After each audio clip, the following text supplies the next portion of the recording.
What's up, ladies and gentlemen? This is lesson number 2. We're going to be talking about the crucibles that come. This is an interesting lesson, kind of a weird title, but interesting lesson, I promise. So this is going to be coming the memory verse from 1 Peter chapter 4, 12 through 13. 1 Peter 4, 12, 13 says, "Beloved, do not think it strange concerning the fiery trials which is to try you, as though some strange thing happened to you.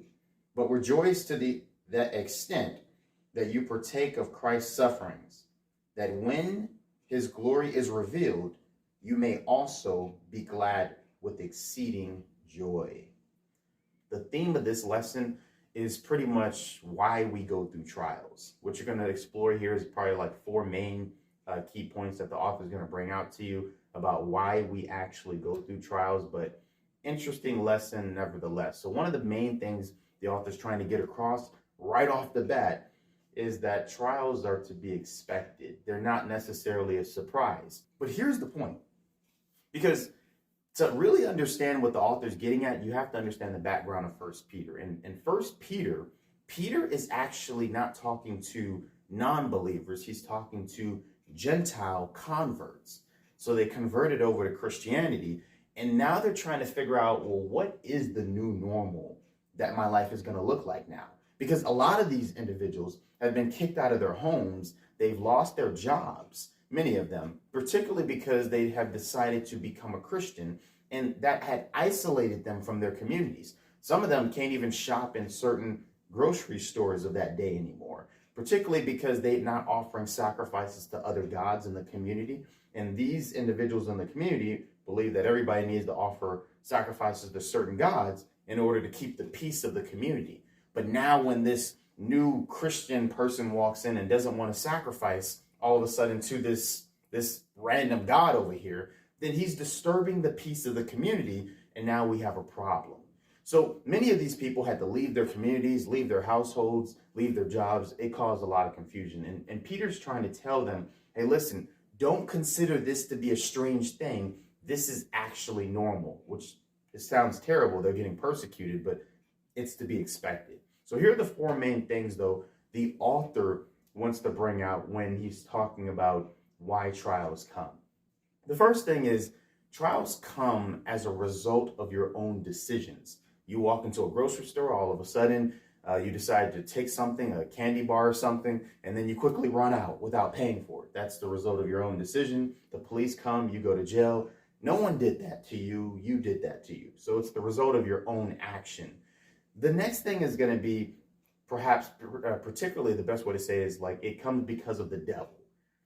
It's not so much a circumstance happens. It's literally the devil. If you remember the story of Job, God was conversing back and forth with Job, and God gave permission to the devil to go out and try Job to the fullest extent, except he can't take his life. So Job lost everything, his money, his family, his respect, his dignity, everything.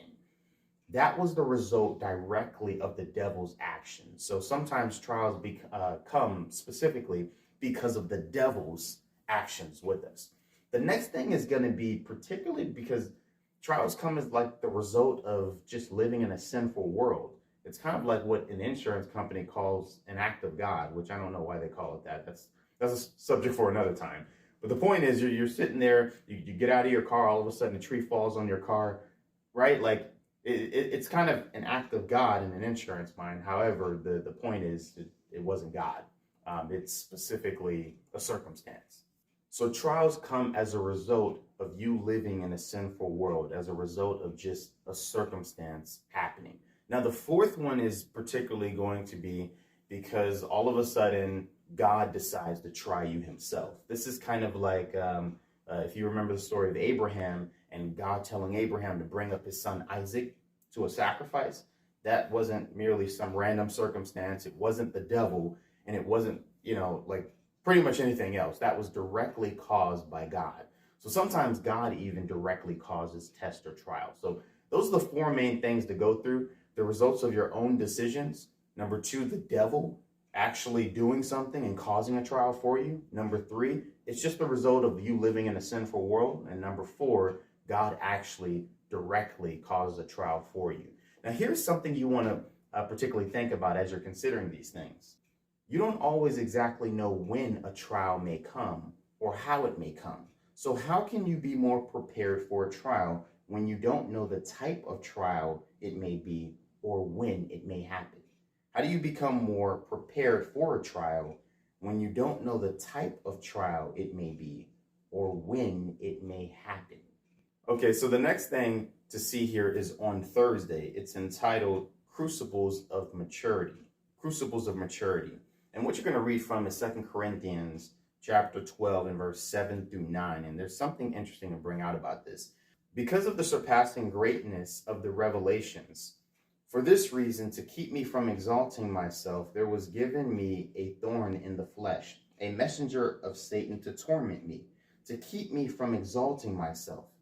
Concerning this, I implored the Lord 3 times that it might leave me. And he said to me, my grace is sufficient for you, for power is perfected in weakness. Most gladly, therefore, I will rather boast about my weakness, so that the power of Christ may dwell in me.